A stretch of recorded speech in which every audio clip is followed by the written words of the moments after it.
우리가 살아가는 자본주의에서의 기쁨은 금전 여유가 있는 행복한 삶을 인생의 기쁨으로 생각합니다. 속된 말로 쩐이 있어야지 이득인 삶이라고 말을 합니다. 그러나 이러한 생각은 우리로 하여금 기쁨을 잃어버리는 존재가 되게 만듭니다. 인간의 뇌는 잦은 자극이 노출되면 그 자극이 무뎌져서 상대적으로 더 큰 보상, 더 큰 만족이 있어야지만 기쁨과 행복이 있다고 착각하기 때문입니다. 돈은 그런 인간의 마음을 가장 잘 훔치는 존재인 것 같습니다. 이 세상에서 돈만큼 인간이 원하는 모든 것을 가지게 해주는 존재는 없는 것 같습니다. 우리는 진정한 기쁨을 엉뚱한 존재에서 찾으면서 우리가 기쁨을 찾는 존재가 아닌 돈이 우리의 기쁨을 찾아주는 존재가 되게 만듭니다. 이러면은 사람이 자신의 기쁨을 위해 점점 계산적으로 행동하게 됩니다. 돈이 되는 일이 아니라면 봉사도 하고 싶지 않아 합니다. 나 외에 다른 사람을 챙기는 일에 인색하게 만듭니다. 현 시대를 살고 있는 사람들이 점점 개인주의 성향을 갖게 되는 원인도 이곳에 있습니다. 자기만 아는 이기적인 삶을 추구하는 현대인들이 가져야 되는 마음은 큰 자극에 절여져 있는 본인의 뇌를 쉬게 해주는 것입니다. 절제된 행동과 습관은 사소한 기쁨을 내면에서 맛볼 수 있게 해주어서 쾌락을 만끽하도록 만들어주는 능력이 됩니다. 그런 능력은 누구나 태어날 때부터 타고나는데 현대 생활에서 왜곡되고 잃어버린 가치인 유쾌함과 사랑과 서정성과 같은 것들을 기초로 하는 감정입니다. 시간에 쫓겨가면서 돈에 연연하는 삶을 지향하는 사람들에게 주어진 그런 작은 기쁨들은 일상 곳곳에 흔히 보이는 세이클로버와 같이, 세이클로버의 뜻은 사랑이라고 우리가 많이 알고 있죠. 네이클로버가 행운인데 네이클로버보다 세이클로버가 훨씬 많잖아요. 그 세이클로버와 같이 아주 흔하게 흩어져 있다는 사실입니다.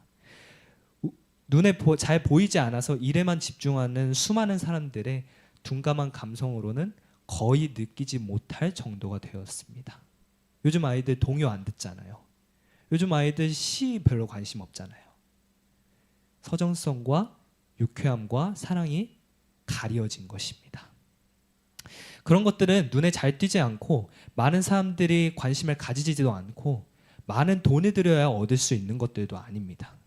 더욱 안타까운 것은 가난한 사람들조차 가장 아름다운 기쁨을 맛보는 것에 돈이 들지 않는다는 사실을 모른다는 사실입니다. 그런 기쁨들 중 가장 최선은 우리가 날마다 자연을 접하면서 맛보고 누리는 즐거움입니다. 각박한 현대사회를 살아내느라 특히나 혹사당하면서 지나치게 많은 일을 해야만 했던 눈도 마음먹기에 따라서는 지치기커녕 오히려 즐거움을 누릴 수도 있습니다. 아침에 일터로 나갈 때 만나게 되는 나와의 반대 방향에서 오는 사람들을 보면 나도 그렇지만 대부분 겨우 잠에서 깨어나서 주위에 오들오들 떨면서 빠른 걸음으로 발길을 재촉하느라 딴 생각을 할 여유가 없고 그 사람들에게 관심을 줄 여유가 없습니다. 대부분의 사람들은 서두르면서 바닥만 보고 걷거나 기껏 시선을 들어도 지나가는 사람의 옷차림이나 얼굴만 흩어볼 때가 많습니다. 사랑하는 성도 여러분, 한 그루의 나무와 한 뼘의 하늘을 쳐다보려고 해봅시다. 굳이 파란 하늘이 아니어도 됩니다. 햇살은 어느 하늘 아래서도 느낄 수 있기 때문입니다. 아침마다 하늘을 쳐다보는 습관을 가지면 어느덧 늘 문득 우리의 주변을 에워싸고 있는 공기를 느끼고 그 공기에 감사할 수 있게 되고 잠에서 깨어나서 일터를 향하는 도중에도 신선한 아침의 공기에 하나님 앞에 감사할 수 있게 됩니다. 매일매일이 새롭게 느껴지고 심지어 집집마다 지붕 모양이 저마다 개성을 가지고 있다는 사실 또한 눈에 들어오게 될 것입니다. 불필요한 옷이나 장식을 사는 대신 그 돈을 다른 사람들을 돕는 데 사용하라. 그렇게 자신을 부인하고 남을 돕는 젊은이들은 하나님의 은혜를 받는 신실한 청지기로 인정받을 것이다. 우리는 우리의 외모, 재정을 자신에게만 집중함으로써 남용해서는 안 된다. 우리의 자녀들은 단지 외모를 위해 또는 식욕과 욕망을 만족시키기 위해 하나님의 재정을 흡수하는 수단이 되어서는 안 된다. 우리는 우리의 모든 능력을 올바르게 사용하는 가운데 참된 기쁨을 가질 수 있다. 참된 기쁨은 예수님께로부터 나올 수 있습니다. 우리는 그런 예수님처럼 순결하고 단순하고 거룩한 삶이 우리의 삶을 뒤따라야 됩니다. 돈의 가장 고귀한 사용은 원하는 대로 기쁨을 위해 펑펑 씀에 있지 않습니다. 하나님께서 주신 기술과 건강, 그리고 육체적, 그리고 정신적, 그리고 도덕적인 재능은 우리가 주님의 청직이라는 사실을 느낄 수 있게 해줘야 합니다. 주님께서 맡기신 선물을 지혜롭게 개발하고 다른 이들에게 복을 나누어야 합니다. 기쁨의 가치는 사람마다 상대적일 수 있습니다. 때문에 똑같이 기쁜 소식에도 기쁜 상황에도 누군가는 그 기쁨을 좀 더 크게, 누군가는 그 기쁨을 좀 더 작게 느낄 수도 있습니다. 작은 행복에 감사하며 살아가는 삶. 그렇다면 그런 기쁜 마음을 가질 수 있게 하는 행복은 무엇인가요? 우리는 행복을 위해 가져야 되는 마음가짐과 자세로 행복보다 더욱 추구하는 욕망을 내려놓는 연습이 필요합니다. 그러면 욕망은 또 무엇일까요? 한 심리학 논문에서는 행복을 추구하는 동기로 욕망을 이야기하고 있는데 행복한 감정이 인간의 욕망을 채우는 것이라고 말합니다. 욕망 충족의 이론에 따르면 인간의 행복은 다양한 욕망이나 생리적인 욕구나 재물의 욕구나 명예의 욕구나 지식의 욕구를 충족시킬 수 있는 환경적인 요건, 상황적인 조건에 비례한다고 말합니다. 따라서 자신의 욕망이 충족되기 위해서는 나의 욕망을 채워줄 수 있는 환경이 중요하다는 것입니다. 아까도 말씀드렸지만 생각보다 기쁨은 돈으로 살 수 있는 가치를 말하지 않습니다. 그렇다는 것은 무조건 많은 돈과 재산이 그리고 또 외모가 우리의 삶을 결정해 주지 않는다는 것입니다. 행복은 쾌락주의적인 관점에서 탐구하는 연구자들의 시각으로 봤을 때 행복의 다른 말로는 주관적인 안녕이라고 하는 말을 사용합니다. 이 주관적인 안녕은 각 사람이 자기의 인생을 긍정적으로 경험하는 주관적인 심리 상태입니다. 그리고 정서적인 요소와 인지적인 요소로 구성되어 있는 것으로 여겨지고 있다고 말합니다. 말이 약간 어렵죠? 쉽게 말해서 나라는 사람에게 걸맞는 안정감, 나를 위한 안정감이라고 말할 수도 있겠네요. 네, 이런 개념을 말하고 있습니다. 그러다 보니 각 사람은 본인이 생각하는 행복의 기준이 사람마다 다를 수 있습니다. 이 주관적인 안녕의 정서적인 요소로는 긍정적인 정서와 부정적인 정서가 있는데요. 긍정적인 정서는 행복감, 즐거움, 환희감과 같은 정서가 있고 부정정서인 그 환희감과 같은 정서를 부정정서인 우울감과 슬픔과 질투감보다 더 크게 느낀다면 행복을 크게 느낀다고 생각합니다.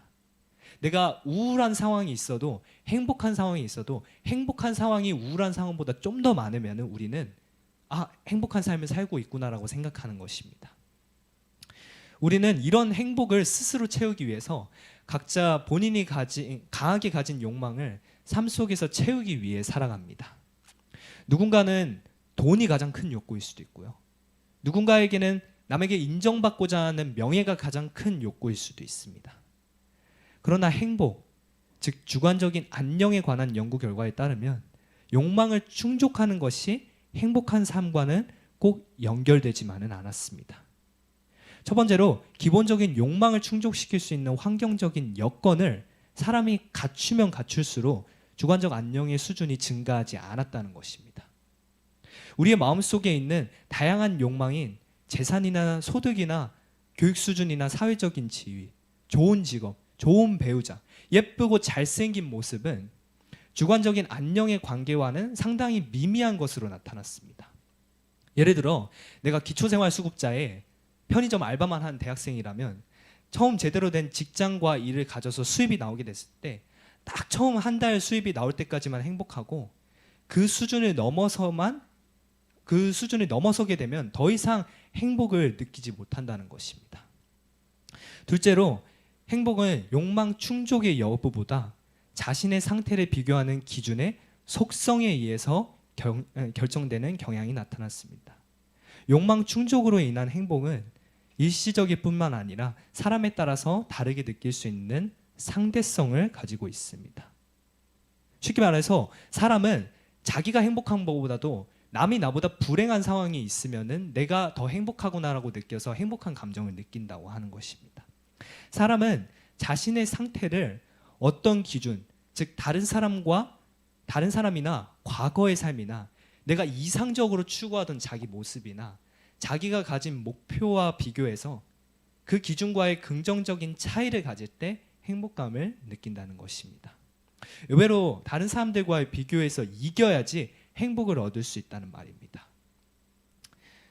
셋째로 인간은 욕망이 충족되면 곧 그러한 상태에 익숙해져서 행복감을 점점 둔하게 느낀다는 것입니다.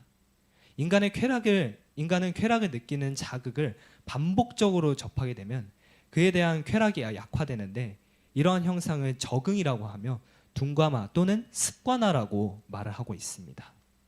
처음에 맛봤던 그 쾌락이 두 번째에는 그리 많은 도파민이 되지 못하는 것입니다. 욕망은 쾌락을 채워주지만 반복적인 쾌락과 그 경험은 그 유쾌함의 강도가 감소한다는 것입니다. 예를 들어 우리가 유튜브에서 제 아무리 재밌는 영상을 찾아봤더라도 똑같은 영상을 다시 찾아보는 일이 많이 없는 경우가 많습니다. 그런 경우와 같죠. 그러니 학생 여러분들 지금 순우가 저기 뒤편에 앉아 있는데 그리고 혹시나 이 방송을 같이 보고 있는 학생들이 있다면은 핸드폰에서 자극적인 것은 처음 보고 즐기고 맛볼 때는 즐겁고 행복하지만 의미 없이 핸드폰에서 자극적인 것을 찾는 습관은 본인의 뇌를 자극에 둔감하게 만드는 일을 하고 있는 것입니다. 뇌가 자극에 무뎌져서 판단력이 흐려지고 망가지게 되는 것이죠. 감정을 느끼는 그 빈도가 훨씬 줄어들게 된다는 것입니다. 따라서 욕망은 행복을 충족시켜주는 완전한 대상이 될 수 없습니다. 인간의 욕망은 마치 끊임없이 보채는 아이와도 같아서 하나를 충족시켜주면 다른 하나를 들어줘야 되는 것입니다. 또 인간의 욕망은 아주 다양한 종류를 가지고 있기 때문에 한 욕망의 충족은 다른 욕망의 좌절을 유발해서 내면적인 갈등을 초래하는 것입니다. 그런 상황이 있을 수 있죠. 아, 저 친구는 발로란트 울트라급 스킨 한정판 스킨 샀다는데 나는 아직 뭐 스킨 같은 건 안 가지고 있는데 나도 스킨 지르고 싶은데 학생들이 자주 그런 얘기를 하는 걸 좀 많이 들어봤습니다. 대학생쯤 되면은 본인이 가지고 있는 컴퓨터에 있는 똑같은 캐릭터의 스킨만 엄청 다양할 때도 있습니다. 부모님이 혼내시죠. 그거 가지고 어디서 돈을 그렇게 많이 썼냐고. 스킨 지르는데 썼어요 라고. 그러면은 부모님들은 그런 상황을 이해할 수 없게 되는 거죠. 도대체 왜 저러는 것인지. 저기 저 친구네 엄마는 반포자에 증여해 줬다는데 쟤는 나보다는 훨씬 마르고 코도 훨씬 더 예쁜데 자세히 보니까 저 얼굴도 성형이네. 저 코 했네. 이렇게 보니까 나도 아버지가 정세균이면 좋겠다. 축의금 상업 받아서 결혼 비용 보태줄 수 있을 텐데 우리 집안은 왜 그런 사람이 한 명도 없는 건가. 우리 집안을 좀 더 뒤져봐야 되나. 그런 힘 있는 집안이 있을까. 가진 것은 마치 없는 것과 같이 취급하고 끊임없이 가지지 못한 것을 갈구합니다. 뿐만 아니라 인간 사회에서는 공동체를 이루는 구성원들 간의 욕망도 충돌합니다. 한 사람의 욕망 충족은 다른 사람의 욕망 좌절을 초래해서 갈등을 갖게 하는 것입니다. 욕망은 단순한 인간의 행복이라는 개념을 복잡하게 만드는 존재라는 것입니다. 여러분, 이 욕망을 자극하는 욕구는 만족하지 못하는 나의 내면의 말을 하고 있습니다. 편안함과 행복감을 느끼기에는 무언가 부족한 결핍 상태를 의미하는 것입니다. 그리고 그 욕망은 거기서 한 발짝 더 나아가서 나의 상상력과 생각을 자극시켜서 놀라운 의를 행하기도 하지만 경악할 만한 죄를 짓기도 합니다. 다윗이 왜 그 착한 마음을 가지고도 왜 하나님 앞에 범죄할 수 있었던 건가요? 본인의 욕망을 주체하지 못했기 때문에 그랬던 것입니다. 그는 죄를 지으면서도 그 자기가 무슨 죄를 짓고 있는지를 잘 몰랐습니다. 하지만 후에 너의 욕구를 통해서 경악할 만한 죄를 지었다고 누군가 지적해 줬을 때 비로소 본인이 지은 죄를 자각할 수 있게 되었습니다. 인간이 그렇습니다. 하나님께서는 인간에게 자유의지를 주셨습니다. 그리고 그 자유의지가 하나님 앞에서 자의로 그분 곁에 머물 수 있도록 허락하셨습니다. 하지만 인간은 이런 자유를 본인의 욕망과 죄를 채우기 위한 수단으로 사용했습니다. 하나님께서 주신 축복이 죄된 욕망을 통해서 가장 큰 저주가 되었던 것이죠. 우리의 욕망과 동기를 언제나 하나님 곁에 머무는 일을 우리는 멈춰서는 안